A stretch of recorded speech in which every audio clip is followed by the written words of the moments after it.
بسم الله الرحمن الرحيم كسر دوادا ورك تلفزيون كقرن كجمهورية الصوماليلان أو وقت يدنا كلام ندين سو كتب النو قضبة ورك لو قد ورك شلنا وحكم ذا مدحونا جمهورية الصوماليلان مدني أحمد محمد محمود سيلانيو يوفدقي وهو جامينا أي دلك دب وصلاتي كدب مركز صور مستن سفر شغو أو أي كتجين دلك إمارات كعربتا وزيرك وزارة بيرها جمهورية الصوماليلان ayaa ku guda jira safar uu ku marayo dhulka wax soo saarka hodanka ku ah ee gobolada galbeed ee Soomaaliland magaalada Laascaanood ee xarunta gobolka Sool ayaa iyadana waxa lagu qabtay shir ballaaran oo sare loogu qaadayo sidii loo xoojin lahaa isticmaalka shilinka Soomaaliland wasiir dowladda wasaaradda maaliyadda jamhuuriyadda Soomaaliland ayaa isaguna waxa uu ka jawaabay isla markaasina uu waxba kama jiraan ku tilmaamay eedo qaar ka mid ah warbaahintu ay ku qoreen xisbiga kulmiye garabkiisa magaalada London ayaa iyaguna waxa ay doorteen hoggaan cusub taas waa qaar ka mid ah qodobada warka ugu doorka roon leh haatana warkii oo fitan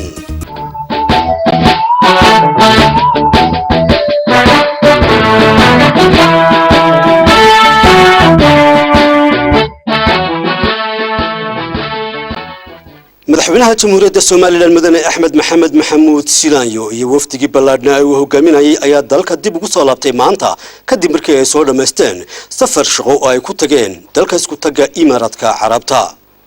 وريهاقا أحمد سكي داهر حسن أيا وركاس إنو هيا safarka shaqeey oo madaxweynaha jamhuuriyadda Soomaaliland mudane Axmed Maxamed Silaanye iyo wafdiga uu hogaaminaya ay kaga soo laabteen wadanka Isutaga Imaaraadka Carabta oo ah mid muddo qaatay ayaa dalka ku soo laabtay kadib markii ay soo dhameysteen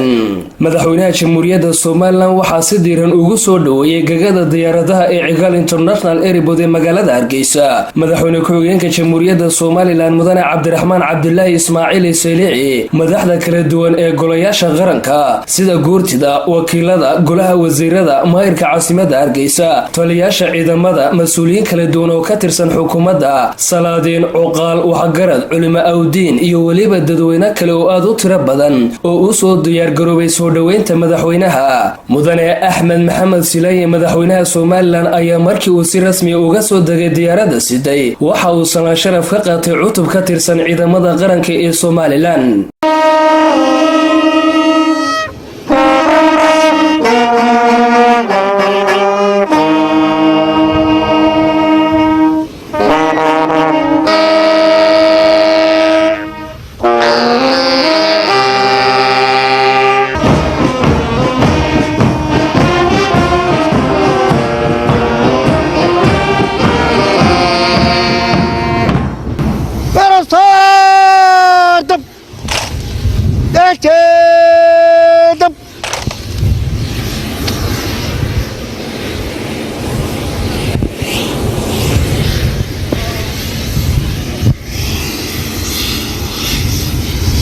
مدير مدحويني وعصراتها وديارة عطوبيا كترسن إذا ماذا قرأك جمهورية الصوماليلان كسادو ujeedada safarkii shaqeey madaxweynaha jamhuuriyadda Soomaaliland ee Imaaraadka Carabta ayaa ahaa martiqaad uu ka helay madaxda Imaaraadka Carabta iyo sidii loo sii xoojin lahaa cilaaqaadka u dhaxeeya labada wadan waxa sidoo kale wafdiga ka socday jamhuuriyadda Soomaaliland ee uu hogaaminayay madaxweynuhu ay kala hadleen mas'uuliyiinta ay la kulmeen ee Imaaraadka Carabta dhamaystirka mashaariicii hore loogu heshiiyay isla markaana uu madaxweynaha Soomaaliland u gudbiyay madaxda ay kulankaasi la qaateen dalab cusub kuwaas kuwaasoo ay ka mid ahaayeen horumarinta biyaha, horumarinta kaabayaasha dhaqaalaha sida dekadda, wadooyinka iyo madarada, horumarinta caafimaadka, tayaynta tamarta korontada oo dalka loo sameeyo, kor u qaadida cilaaqaadka iyo xiriirka siyaasadda ee labada wadan, caawimooyinka xagga bini-aadanimada ee qaxootiga ka soo burqanaya waddanka Yemen. Intaasi kadib waxa uu warbaahinta uga waramay madaxweynaha Somaliland safarkaasi shaqo ee isaga iyo wafdiga uu hogaaminaya ay kaga soo laabteen waddanka Isutaga Imaaraadka Carabta, kaasoo madaxweynaha Somaliland ku tilmaamay safarkaasi inuu ahaa guul. marka ugu horeysa aniga wafdiga la socdaaba farxad weyn bay noo tahay inaanu dalkii hooyo ku soo laabanno annagoo nabad qabna iyo dalkoo nabad qaba. aad iyo aadna waynu ku mahadinaynaa. waxaan tagnay dalka Imaaraadka Carabta, Dubai iyo Abu Dhabi, halkaas oo aanu kula kulannay mas'uuliyiintii dalka, halka aanu kula kulannay mas'uuliyiintii halka ka madaxda ahayd, aanu kula kulannay kana wada hadalnay danaha labada dal iyo wixii waxa wada qabsi ah ee naga dhaxeeyay. waxaa jirtay in mashaariic fara badan iyo hawlo badan oo naga dhaxeeyay ay ballan qaadeen. waxyaabahan waanu ka soo wada hadalnay. insha allahu tacaala waxaanu rajaynaynaa waxa dadkii ku shuqul lahaa ee xilalkooda hayay ay ama yimaadeen ama ay marayeen Hargeysa oo ay hawlaha sidii loo fulin lahaa ee loo horkici lahaa ay ka shaqayn doonaan insha allahu tacaala. dowladda aanu jaarka nahay waxaanu ka wada hadalnay cilaaqaadka labada dal iyo arrimaha inaga dhaxeeya danaheena labada dal ah ayaanu ka hadalay wixii mashaariic loo fulinayay. geesta kale wasiirka wasaaradda arrimaha dibadda ee Somaliland mudane Maxamed Biix Yunis ayaa sharaxay mashaariicdii ay kala hadleen Imaaraadka Carabta. waxaanu qabnaa inay mashaariic waddanka horumarinaysa tahay oo ku lug leh biyaha, oo ku lug leh laydhka, oo ku lug leh iskuulo, ku lug leh isbitaallo, jidad iyo hawlo badan oo ku lug leh nabadda iyo qaxootiga faraha badan ee ka yimid Yemen ay nagu soo qulqulaya sidii wax loo tari lahaa. shacabka Somaliland ee ku dhaqan gudaha caasimadda Hargeysa ayaa si weyn oo wadaniyeed ay ku dheehan tahay ugu soo dhaweeyay madaxweynaha Somaliland iyo waftigiisa inta u dhaxaysa garoonka diyaaradaha ee Cigaal International Airport ee magaalada Hargeysa ilaa aqalka madaxtooyada, kuwaasoo wadada hareeraheeda ay la taagnaayeen calanka Somaliland, sacab iyo waliba ereyo ka turjumaya taageerada madaxweynaha. halka mudane Axmed Maxamed Silaanye madaxweynaha Somaliland uu isaguna u gacan hadinaya shacabkaasi si uu salaamo. geesta kale madaxweynaha Somaliland waxa si maamuus leh loogu soo dhaweeyay xarunta aqalka madaxtooyada ee Somaliland. Axmed Saki Daahir Xasan iyo Cabdilaahi Cali Suudi, telefishinka qaranka Somaliland, garoonka diyaaradaha ee Cigaal International Airport ee magaalada Hargeysa. wasiirka wasaaradda beeraha ee Jamhuuriyadda Somaliland ayaa waxa uu socdaal iyo kormeer uu ku tagay deegaanada wax soo saarka ee dalagga dhinaca beeraha ee gobolada galbeedka Somaliland. wafdi ballaadhan oo uu hogaaminayay wasiirka wasaaradda beeraha Jamhuuriyadda Somaliland oo uu heliyo agaasimaha guud ee wasaaraddaasi ayaa kormeer hawleed oo lagu qiimeynayo beeraha deegaanada gobolada galbeedka ku soo maray deegaanadaasi. kormeerkaasi oo qaatay muddo 5 maalmood ah waxaa lagu qiimeynayay waxqabadkii wasaaradda beeraha ee deegaanadaasi iyo hawlaha beeruhu meesha ay marayaan. waxaana uu wasiirku kulamo la yeelanayay beeralayda deegaanadaasi oo uu ka dhageysanayay balqaabka ay u tabcadaan beeraha iyo sida dhinaca beeruhu u socdaan. wasiirka beeraha Maxamed Daahir oo ka hadlayay socdaalkiisii ayaa carabka ku dhuftay. dhulkaan soo maray waxay ahaayeen Gabiley, Boorama, Ruqi, Baki, Xamarta, Garbadadar, Waraabo Dareeray, Tuurka, Xudhuunle, Osoli, Lughaya iyo Bulaxaar. ujeedada safarku waxay ahayd marka hore la kulanka mas'uuliyiinta gobolada iyo degmooyinka oo aan jeclaystay inaanu ka wada hadalno si dadka loogu baraarujinayay tacabka iyo wax soo saarka. waxa kale oo ujeedooyinka safarka ka mid ahaa la kulanka shaqaalaha wasaaradda beeraha iyo xafiisyada wasaaradda beeraha qalabka yaala oo aanan hore warag. waxa kale oo ujeedada safarka ka mid ahaa inaan soo arko mashaariicda wasaaradda beeruhu wado ama hay'adaha la shaqeeya ay wadaan ee gobollada ka jira iyo hubinta dhulka timirta laga beerayo ee dadweynaha lagu wareejinayo gobollada iyo degmooyinku laba qodob bay ka sinaayeen nabadgelyada aad bay uga sinaayeen qodobka labaadna waa ka dhibaatada lahoo wuxuu ahaa abaar aad u ba'an ayaa ka jirtay oogada iyo ilaa xeebtii aan soo marnay inaan hawada kulankana waxa uu noqonayaa kulan lagu qiimeeyay beeralayda iyo waxyaabaha u qabsamay iyo wasaaradda beeruhu wixii ay hore uga qabatay iyo waxqabadka imiga ka socda deegaanadaasi waa caafi TV-ga qaranka Soomaaliland Boram magaalada Laascaanood ee xarunta gobolka Sool ayaa iyadana waxa lagu qabtay shir ballaaran oo sare loogu qaadayo sidii kor loogu qaadi lahaa ama loo xoojin lahaa isticmaalka shilinka Soomaaliland munaasabad ballaaran oo lagu soo dhaweynayay lacagta shilinka Soomaaliland ayaa lagu qabtay laanta banka Laascaanood waxaana ka soo qayb galay wasiirka wasaaradda beeraha madaxa horjoogaha laamaha bariga Soomaaliland maayirka degmada Laascaanood gudoomiye ku-xigeenka gobolka Sool iyo waliba maamulka laanta banka Laascaanood ganacsato iyo waliba sariflayaal ugu horreynna waxa halkaas ka hadlay gudoomiyaha banka Laascaanood Diiriye Xaashi dollar garan mayno kanaynu garanaynaa keeni baynu qiimo u sameeynaa inaynu qiimo u sameeyno oo soo wada dhaweyno oo uu inoo kaco halkii dollarku kor u soconay xagga sare oo isagii kor inoo u kaco bari laga bilaabo waxaynu sameynaynaa hadaynu nahay dadweynaha shaqaalaha iyo dhammaan dadka oo dhan inaynu Soomaaliland saadka ku qaadano qof walba loogu shubo dollarka yarayno ilaa intaynu yarayn karno bari laga bilaabo reydka dollarka iyo shilinka Soomaaliland la isku sarifayo banka goyn doona wixii xawaaladaha 30 boqolkiiba 30 dollar $30 oo kamida in lagu siiyo shilinka Soomaaliland haday tahay biyo haday leyd tahay haday waxbarasho tahay haday wholesale-radii tahay haday hodheelada tahay in shilinkii lagu isticmaalo oo dollarkii laga daayo inaynu mobilkeena shilin Soomaaliland ka dirsan karayno caruurta looga dirayo iskuulka waa wax aad u muhiim ah inaynu inagu xukuno reyd goyno oo aynu la dagaalano isku mid aynu ka ahaano yani waa wax muhiim ah oo ummad walba lacagta ay leedahay qiimaheedu wuxuu ku xiran yahay dhaqaalaheeda haddii shilinkeennii Soomaaliga ka baxa meesha waxa weeye qowmiyadeena baa kala dhiman reer Soomaaliland maanta dhaqaalaheedu aad iyo aad buu fiican yahay dawladuna ahamiyad weyn ayay siisaa oo tan maanta aynu ku fadhino waxa weeye baraankii ama khidadii ay dawladdu dhigtay si shilinkii Soomaaliga loo soo sar lagu soo qaado in mashruucan la fuliyo haddaan nahay sariflayaasha magaalada Laascaanood iyo nawaaxigeeda macal degmooyinka Yogooriya ku jira inaanu soo dhaweyno shilin Soomaaliland ka lagu shubayo saadka waxaan soo dhaweynaynaa xalfadan ka dhacday gobolka Sool ee wanqalkii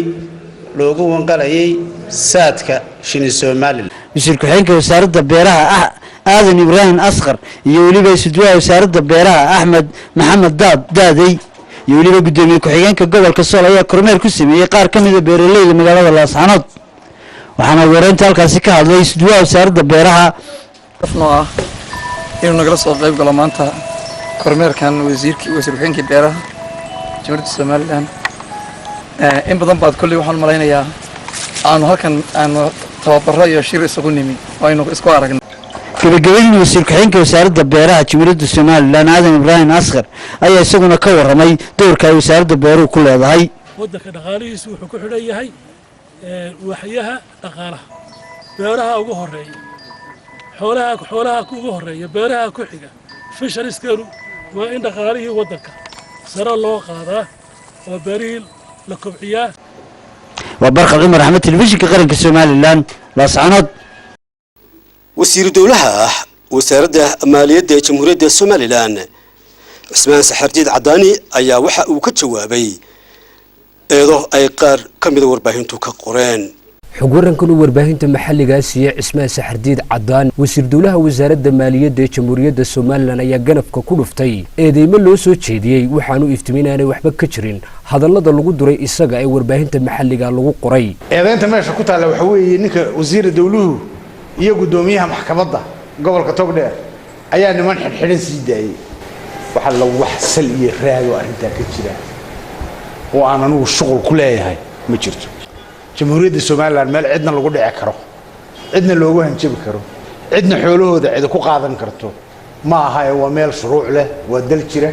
waa dal shuruuc lagu kala baxo waa dal iyo nidaam iyo maxkamado iyo hawlahaas meel ay leeyihiin wasiir dowlaha wasaaradda maaliyadda Somaliland ayaa bulshada reer Somaliland ugu baaqay inay ka waantoobaan hadallada deelqaafka ah wasiir ku-xigeenka wasaaradda xanaanada xoolaha ayaa waxa uu kormeeray mashruuca horumarinta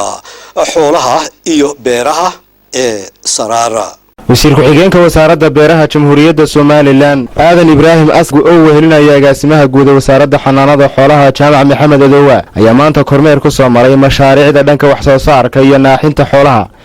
ee deegaanka Jaleel oo ka tirsan gobolka Saraar mashaariicda dhinaca wax soo saarka iyo naaxinta xoolaha oo uu sameeyay muwaadin qurbajooga u dhashay gobolka Saraar laguna magacaabo Maxamuud Jaamac Galaal ayaa waxa mas'uuliyiintani kormeerkoodan ku wehelinayay gudoomiyaha jaamacadda Burco Salebaan Dirir Cabdi sidoo kale waxa halkaasi ku soo dhaweeyay maayirka magaalada Caynaba Axmed Qani Cabdi Xaaji Yuusuf xogayaha dawladda hoose ee degmada Caynaba waxa wasaaradda beeraha ee gobolka Saraar Faysal Cismaan Siciid iyo suduwaha wasaaradda xanaanada xoolaha ee gobolka Saraar maayirka magaalada Caynaba Axmed Qani Cabdi Xaaji Yuusuf iyo xubno kale oo kala duwan kuwaasi oo u mahadnaqay muwaadinka reer Somaliland isagu tabaca faraha badan la geliyay mashaariicda dhanka horumarka qaybtii wali waxaan ku guda jirnaa qaybtii Jaleelo ka tirsanayd beeraha jaamac Galaal waxaynu hor taaganahay geeli oo aan wali la lisin qaybtii xaradii geela ayaynu joognaa nibdihii oo haddii bayd maayo iyo beerta tani ay leedahay xoolihii daaqii intuba wayna weheliyaan xerada geela waa aragtaa waxaan idgaha ka odhanahay saaka waxaan soo booqanay oo aan soo eegnay xarunta mashruuca xoolaha naaxinta ee halkan ku taala Saraar waana meel xoolaha ku habboon xoolo badan ay ku nool yihiin qof kastoo maal gashanaya ama beeraha ka dhigto ama wax kale warshadaha ka dhigto ama wax soo saar kale ka sameeyo gobolka Saraar waanu ku soo dhaweynaynaa waana uu furan yahay male qolana male wasiir ku-xigeenka wasaaradda beeraha aadan ibraahim askar iyo agaasimaha guud ee wasaaradda xanaanada xoolaha jaamac maxamed adowa iyo maxamuud jaamac galaal oo ah muwaadinka isagu maalgeliyay mashaariicda dhanka wax soo saarka iyo naaxinta xoolaha ayaa iyaguna ka xog waramay muhiimadda ay maalgashiga dalku u leeyahay guud ahaanba horumarinta arrimaha bulshada ee Somaliland waxayna sidoo kale qurbajooga kalena ugu baaqeen inay dalkooda maal gashadaan kana qayb qaataan horumarka ballaaran ee ka socda dalkan jamhuuriyadda Somaliland xoolo badan iyo hanti badan baa geliyay meesha keedadeeduna waxay ahayd in meesha shaqo abuur dan laga helo oo dhalinyarada shaqada ay shaqo ka hesho kuwa mutacalimiinta iyo kuwa aan ahayn dhammaan dadka qurbajoog waxaan ku hadeeyay iyo qurbajoog iyo dibadjo iyo gudajoogaba inay investments inay maalgelin sameeyaan anaguna waxaan u ballan qaadaynaa waxaan la qaban karaa dadka caynkaasina oo la qabano maxamed jaamac Galaal wuu dhoofay lacag baa ilaahay soo siiyay wuu soo shaqaystay wuu soo noqday isagoo xora waa ka dab sharci sameeyay cidina ma diido dawladuna waaba hoos maraysaa cashuur bay wadiisanaysaa isla muxuu xaq ugu leeyahay nabadgelyada iyo wixii uu qabsan kari waayo hadday biyo tahay hadday caafimaadka xoolaha ay tahay hadday caafimaadka beeraha ay tahay in wixii loo qaban karo dawladdu ay qabato jaamac boodacade TV qaranka Somaliland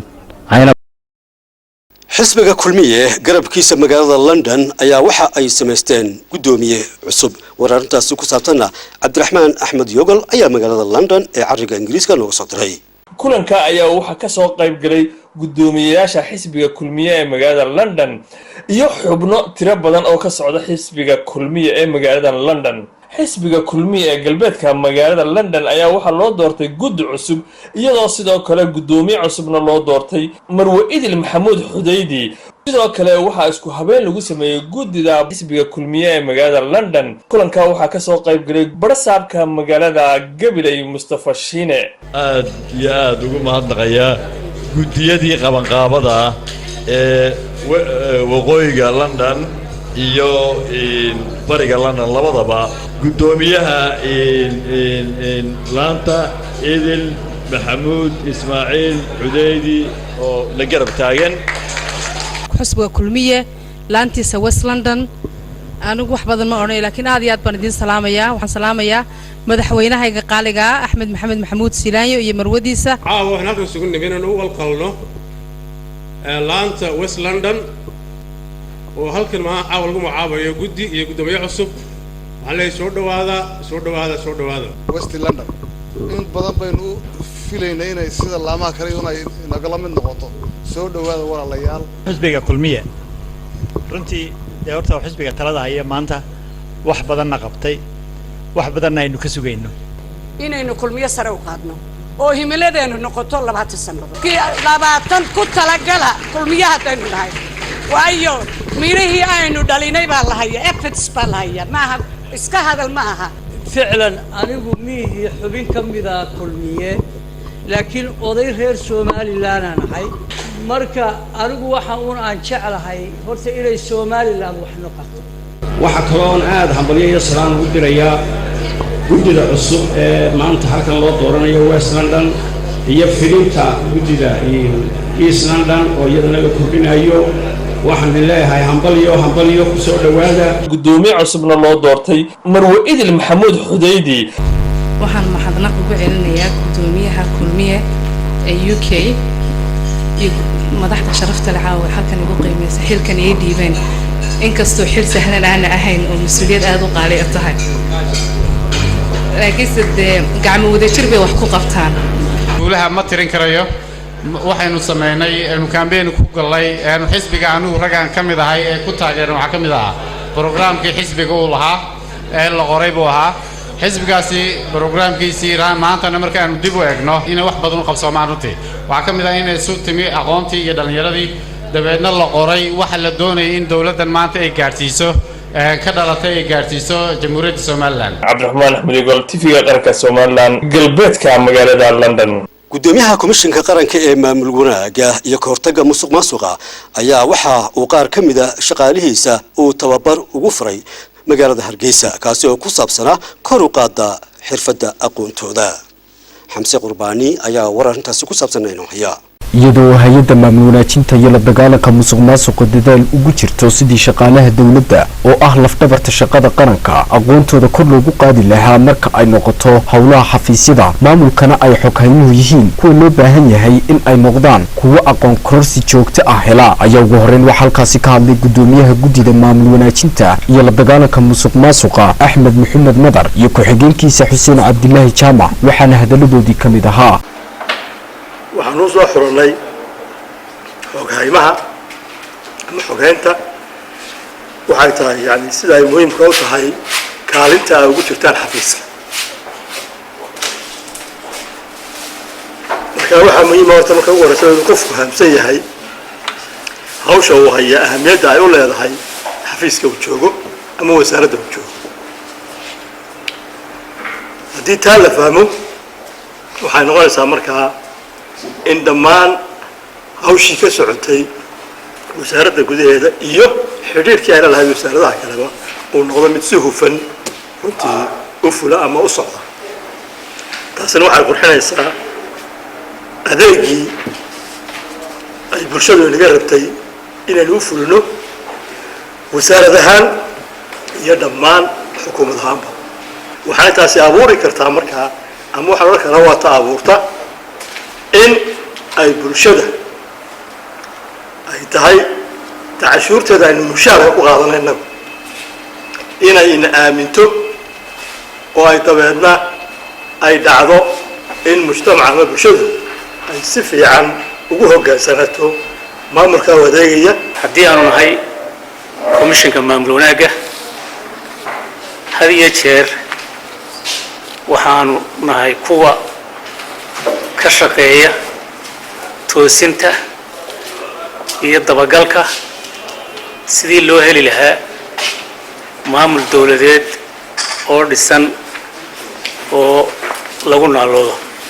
mas-uuliyiinta xafiiska imtixaanaadka qaranka ee wasaaradda waxbarashada jamhuuriyadda Somaliland ayaa waxa ay kormeer ku soo mareen dugsiyada hoos yimaada hay'adda Geeska Afrika kuwaasi oo iskuulada hoos yimaada ay u fadhiyaan imtixaanadii shahaadiga ahaa ee fasalada afraad ee dugsiyada sare iyo fasalada sideedaad ee dugsiyada hoose dhexe waxa warkan inoo haya Ridwaan Aydiide kormeer ka shaqeey mas'uuliyiinta xafiiska imtixaanaadka qaranka Somaliland oo uu heliyo saraakiil ka tirsan xafiiska waxbarashada gaarka loo leeyahay wasaaradda waxbarashada ay ku tageen dugsiyada waxbarasho ee hoos yimaada hay'adda Geeska Afrika oo u fadhiya imtixaanka shahaadiga ah waxaana mas'uuliyiintani u kurgaleen qaadista imtixaanka dugsiyadani iyo sida ay u waafaqayso sharciga waxbarashada qaranka u yaallay xafiiska imtixaanaadku mas'uulka ka yahay iyagoo oo fasal u galay goobaha imtixaanku ka socday ardaydan oo iskugu jirtay kuwa dugsiga sare si dhameynaya iyo kuwa dugsiga hoose dhexe ka baxaya gudoomiye ku-xigeenka xafiiska imtixaanaadka ee hay'adda qaran Afriqiya Jabaal Aadan Maxamed ayaa sharaxaad ka bixiyay nidaam qaadista imtixaankooda tirada ardayda u fadhida iyo dugsiyada ay ka kala socdaan gobolada uu imtixaanku ka socdaa waa laba gobolka Maroodijeex iyo gobolka Togdheer tirada ardayda imtixaanka noo galaysa dugsiga dhexe waa 1520 800 oo wiilala iyo 720 habla dugsiga sare tirada noo galaysa ardaydu waa 502 wiilashu waa 300 iyo 26 habluhuna waa 230 ilaaliyaasha ka qayb qaadanaya imtixaanku waa 5 ilaaliye tirada dugsiyada ka ardaydu ka galaysana saan hore u sheegay waa 19 dhexe iyo 4 dugsiyo oo sare gudoomiye ku-xigeenka guddida waxbarashada hay'adda Geeska Afrika Sheekh Cabdilaahi Cabdi Cali ayaa si qoto dheer uga warramay maraaxilka ay soo mareen dugsiyada waxbarashada Geeska Afrika hoos yimaada iyo sida ay wax weyn uga tareen kobcinta aqoonta dalka isagoo ardayda imtixaanka galaysana guul u rajeeyay agaasimaha waxbarashada gaarka loo leeyahay wasaaradda waxbarashada Muuse Maxamed Shide ayaa madaxda goobaha waxbarashada qaran Afriqiya uga mahadnaqay sida ay waxbarashada dalka kor ugu qaadeen hanaanka ay kaga isagoo ardaydana la dardaarmay gudoomiye ku-xigeenka xafiiska imtixaanaadka qaranka Somaliland Xasan Qalile ayaa bogaadiyay ardayda imtixaanka u fadhida ee hay'adda qaran Afriqiya isla markaana iftiimiyeen ardaydana ay ka mid yihiin kuwa imtixaanadooda ay diyaariyaan sixidooda iyo ka warhayntoodana ay ka warhayaan oo hoos yimaada xafiiska imtixaanaadka qaranka Somaliland kulay qaybta Maroodijeex waxa weeyaan waan soo marnay imtixaanku goobuhu ka socdo si wanaagsan oo asluub leh oo rabayda ku jirto ayaa runtii imtixaankaasi u socday way muujiyeen runtii dadaal bay muujiyeen goobjoog baan imtixaanaadkooda marka la dejinayo marka dee la qaadayo iyo marka la saxayaba waxa weeyaan goobjoog ayaan ku leenahay sidaas aan ku wada shaqeynaa noocaada ahayd mas'uuliyiintan ayaa kormeerkooda ku galay fasalada imtixaanku ka socdo ee ardayda imtixaanka u fadhida fasalada sideedaad ee dugsiga hoose dhexe iyo fasalada afraad ee dugsiga sare ee dugsiyada hoos yimaada qaran Afriqiya ayaa dareenkooda farxadeed cabiray mas'uuliyiinta dawladda hoose ee caasimadda Somaliland ee Hargeysa ayaa waxa ay kulan soo dhaweynah ay u sameeyeen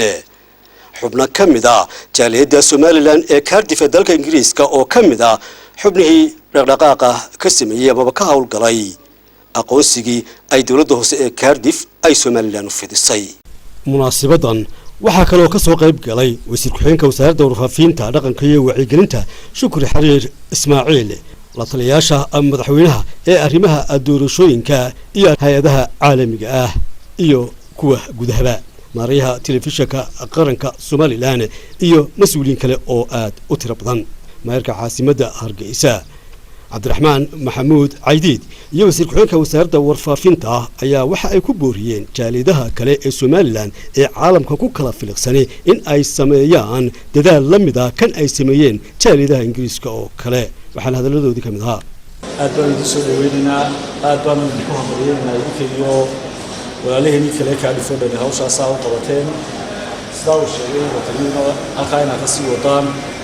walaalihina kale magaalooyinka kalena ay saas leeg sameeyaan soo dhawaada waa magaaladiinii waa dalkiinii waa dadkiinii cid kastoo idin ka mid oo timaadana saasaan ciddii wax u qabatay waddankan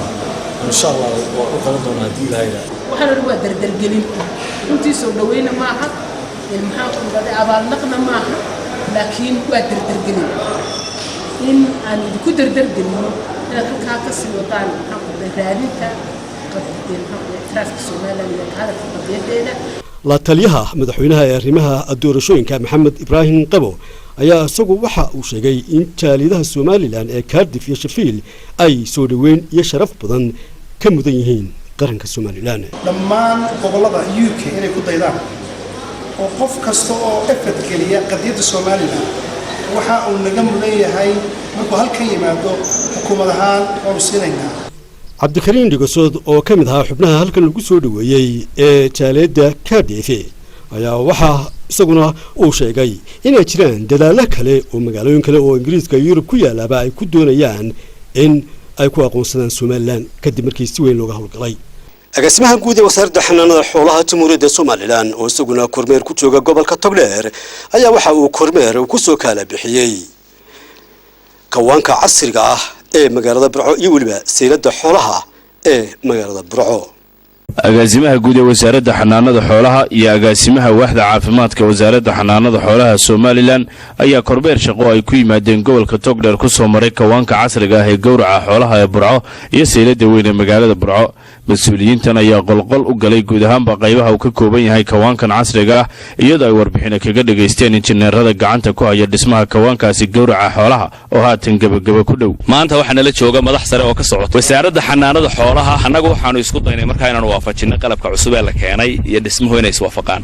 wax far badan oo dhisnaa waanu duminay wax far badan oo cusubna waanu ku daray waxaanu soo kordhinay qalabka gamcaha lagu meedhayo nadaafada loo isticmaalayo oo iyagu iswada aan ahayn kuwii manualka ahaa ee gacanta lagu wadayo qalabyo noocaas oo kala in loogu talagalay meeshan inaanay ahayn meel burco oo kaliya hilibka loogu qalay waa meel baayac mushtari weyn oo dabadda inaynu hilibkii oo qalan u dhoofin karro. That's the requirement for the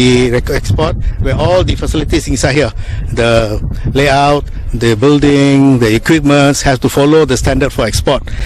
agaasimaha guud ee wasaaradda xanaanada xoolaha Somaliland Dr. Jaamac Maxamed Adowa iyo agaasimaha waaxda caafimaadka ee wasaaraddaasi Dr. Ahmed iyo waliba isuduwaha wasaaradani ee gobolka Togdheer Dr. Cabdi Hindi ayaa dhammaantood ku bogaadiyay una mahad celiyay injineerada gacanta ku haya kawaankan iyo shirkadaha caalamiga ee dhisayaba waxayna bulshada u soo jeediyeen inay ka shaqeeyaan daryeelka iyo caafimaadka xoolaha waxa aad u ah inaynu helo kawaan inuu sahlaya inaynu hilib caafimaad qabo bulshadeena ay hesho una dhoofin karno dibadii aad iyo aad bay farxad inoogu tahay waxaynu wada ninaanaa xooluhu waa lafdhabarta dhaqaalaha oo dhammaan waynu wada ninaanaa marka miiska si isugu nimaadno waynu wada ninaanaa laakiin waxaynu ku celinayno iyo waxaynu u qabanayno ninka reer miyiga asaga xoolaha inoo hayo inoo raaca waxa aynu u qabanaynaa way yartay imika waanu joogno kawaanka casriga ah oo awalkiisa hore faw ay naga caawisay kadibna markii qiimeyn lagu sameeyey la isla gartay in kulleyba renovation iyo improvement xagga technically uu u baahan yahay taasoo la waafajinayo standardka caalamiga iyo standardka u yaala wasaaradda xanaanada waxaa kale oo muhiim ah in xoolaha lagu qali doono ayana la soo mariyo caafimaadkooda la eego oo marka hore wasaaradda xanaanada xoolaha waxay u xil saaran tahay in sayladda marka laga soo iibiyo xoolahaasi la eego all inspection lagu sameeyo in xoolahaas caafimaad qabaan kawaankan ayaa noqonaya kawaankii ugu casrisanaa uguna ballaadhnaa ee laga hirgeliyo guud ahaanba geeska Afrika. Mustafa Ismaan magaalo telefishinka qaranka Somaliland wararka kale naga soo gaaraya gobolada ayaa waxa kale oo kamid ah xaflad si heesar ah loo soo agaasimay isla markaana lagu sii sagootinayay arday ka qalin jabisay dugsiga sare ee SOS ee degmada Sheekh ayaa maanta lagu qabtay hoolka dugsiga sare ee SOS ee degmada Sheekh ardaydan oo tiradoodu dhan tahay 42 arday isla markaana ah dufcadii tobnaad ee ka qalin jabisa iskuulka SOS ee degmada Sheekh tan iyo intii la furay dugsigani waxaana xafladda ka soo qayb galay maayirka degmada Sheekh Ibrahim Cabdullaahi Cabsiye gudoomiyaha waxbarashada ee degmada Sheekh Maxamed Ibrahim Xaaji Cabdullaahi maamulka iyo macallimiinta iyo ardayda iskuulkaasi iyo waalidiinta iyo marti sharaf kale oo aad u tiro badan waxaana ugu horeyn furitaankii xafladdaasi hadal ka soo jeediyay maamulaha dugsiga sare ee SOS Aadan Muuse Cali ee waalid iyo macallimiin iyo aan wada beereynay ayaa maanta bislaaday waa maanta bislaado sanadkii marwalba qaar baa noo bislaada oo aan soo saarno sidaa dadku beeralaydu ayuun baan unugnaa dad baan soo saarna ka qaalisan midhihii iyo wax walba maanta sanadkan waxay ahayd waa waqtigii intaan iskuulka joognayba dafcadii tobnaad ee aan soo saarno mayrka degmada Sheekh Ibrahim Cabdullaahi Cabsiye oo isna halka hadal ka soo jeediyay ayaa ardayda ku guubaabiyay inay waxbarashada halka ka sii wadaan ilaahayna ku anfaco cilmiga iyo aqoonta ay barteen farxadda iyo Allahumma salli ala Muhammad xasuusta qalin jabintoodii ay ku dhameysteen dugsigan sare ee SOS waxaan leeyahay inamada iyo hablahaba hambaliyo marka hore waan idinku hambaliyanayaa waa runo waa maalin farxad idin ah annagana waa maalin noo ah waanu idinla qaybsanaynaa hablaha waxaan leeyahay tii waxbarasho sii gashan ilaahay ku guuleeyo kale iyaguna halka ka hadlay isla markaana hadallo waana iyo talo dardaaran isugu jira uga soo jeediyay ardaydii qalin jabinaysay qaar ka mid ah waalidiintii iyo marti sharaftii kale ee ka soo qayb gashay munaasabaddan macallimiinta iskuulka wax ka dhigta oo dhammaantood ardayda kula dardaarmay inay cilmiga ay barteen uga faa'iideeyaan dadkooda iyo dalkoodaba oo Faysal Aadan Ismaaciil telefishinka qaranka Soomaaliland degmada Sheekh مسؤولين waxbarashada ee gobolka Togdheer ayaa yiri waxay ka qayb galeen munaasabad loo qabtay xulitaanka sanad dugsiyeedka dugsiga lagu magacaabo Albayaan oo ku yaala magaalada Burco wasaaradda waxbarashada iyo tacliinta sare ee gobolka Togdheer iyo agaasimaha madaxtooyada ee gobolada Bari ayaa ka qayb galay munaasabad ballaaran oo lagu soo xidhayay waxbarashada sanad dugsiyeedkii 2014 ilaa 15 ee dugsiga Albayaan ee magaalada Burco dugsigan Albayaan waxaanu ku jiraa dugsiyada tilmaaman maamulaha iskuulka Albayaan ee magaalada Burco Axmed Cilmi Ismaaciil Lafoole ayaa isaguna ka waramay maraaxilkii iskuulka 2012 waa 4 sano alxamdulillah waa midho dhal waxaanaanu rajo weyn ka qabnaa inay ardayda ugu cadcad noqdaan ee gobolka waxaanu doonaynaa inaanu furno dad baa jira gelinka dambe jecel ka furaynaa qaar ka mid ah macallimiinta dugsiga iyo waalidiin hadalkiisa ka dambeeyay ayaa iyaguna amaanay maamulka iyo macallimiinta Albayaan waxa geesta kale ay macallimiintu la dardaarmeen waalidiinta in waqtiga fasaxa ay kubciyaan aqoonta ardayga ee aanay meel kale u dirin marka macallinku inuu yahay qofka dadkii jahliga ka saaraya ahna yahay barbaariyaha qofka mustaqbalka bari noqon doona yahay marka tan lafteeda lagu tarbiyo ardayga aad loo socdo maamulka aad loo socdo hablo daad yar oo ka mid ah ardayda dugsiga Albayaan ayaa iyaguna gabayo soo jiitay ka qayb galayaasha oo ku amaanayaan dugsiga iyo kaalmaha ay hooyooyinku kaga jiraan bulshada ku soo jeediyay munaasabadani hooyadii hibeebiina haybatahay nolosha hoggaankeediina horseed muuqatahay marna hadhac lagu hirto anfiya kulayla tahay ka habaabeyna hal su'aaliyo hadal iyo murakaba yaali hibeebooyo ruuxii laga horeysay huqii hafif xanuunka ma dhamaatay maankii tacriintiyo mawjadaha waxbarashada marna aan hilmaamin lagu daabaca weeye jaadihiya aqoonte dabargooye jaahilige hawday malaan albay ugu dambeyn agaasimaha madaxtooyada ee gobolada Bari ayaa shahaadooyinkii guddoonsiiyay ardaydii kaalmaha hore ka gashay imtixaanaadkii sanad dugsiyeedka 2014 ilaa 15 ee dugsiga Albayaan ee magaalada Burco Cabsaaq Faarax Cabdilaahi TV-ga qaranka Soomaaliland dugsiga Daarul Quraan oo ku yaala degmada Wajaale ayaa waxa lagu qabtay munaasabad ballaaran taasi oo ay ka soo qayb galeen mas'uuliyiinta gobolkaasi qaar ka mid ah iyadoo markaasi arday ka qalin jabisay halkaasi sagootin loogu sameeyay munaasabad ballaaran oo ahayd mid qalin jabina oo ay ku qalin jabinayeen dufcadii sagaalaad ee ka qalin jabisa dugsiga hoose dhexe Daarul Quraan ee magaaladaasi Togwajaale ayaa maanta lagu qabtay xarunta degmadaasi Togwajaale waxaana munaasabadaasi goobjoog ka ah culimada degmada Togwajaale waalidiinta ardayda qalin jabinaysa iyo marti sharaf kale oo aad u tiro badan waxaana munaasabadaasi ugu reynba la kooban ka jeediyay maamulaha dugsiga hoose dhexe Daarul Quraan ee degmadaasi Togwajaale Aadan Ismaaciil Daahir waxay madrasadu la aasaasay sanadkii 2005 sanadkan oo ay tahay 2015 madrasadu waxay jirtaa 10 sano 10 sanadood sanad kasta arday ka qalin jabisa maantana arday ilaa 20 ayaan halkan qalin jabinteedii u fadhinaa runtii madrasadu waxay isugu jirtaa madrasadu qayb maadiya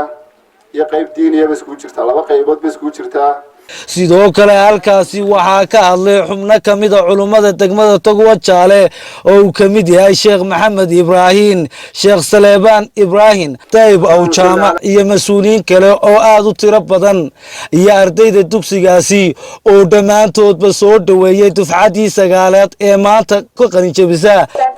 To Allah, the one who made me possible to finish with this course and bestowed me uncountable benefits. Secondly, I greet in gratitude. dalkuna hadhow waxay qiimo ku yeeshaan nin waliba intuu Ilaahay subhanahu wa ta'ala kitaabkiisa xambaaro ayuu qiimo ku yeeshaa. kitaabka Ilaahay subhanahu wa ta'ala cidna uu ku sarreeysiyaa cidna uu ku hooseysiyaa nabi Muhammad sallallahu alayhi wa sallam wuxuu lahaa inna Allah yarfa' bi hadha al-kitab aqwam wa yad'a bihi akharin. Ilaahay kitaabkan Quraanka dadna uu ku sarreeysiyaa. dugsigaasi magaalada Togwajaale waa Nimcaan Dheeg Ibraahin TV-ga qaranka Gabiley. akhyaarteeda qadarinta mudan ee hawada nagala socotay telefishinka qaranka jamhuuriyadda Soomaaliland iyo war wixii aanu dinayna waa naga intaasi intaan ku kulmayna warkan xiga dhamaantayo waxaan iskaga tegaynaa wassalaamu calaykum wa rahmatullaahi wa barakaatuh.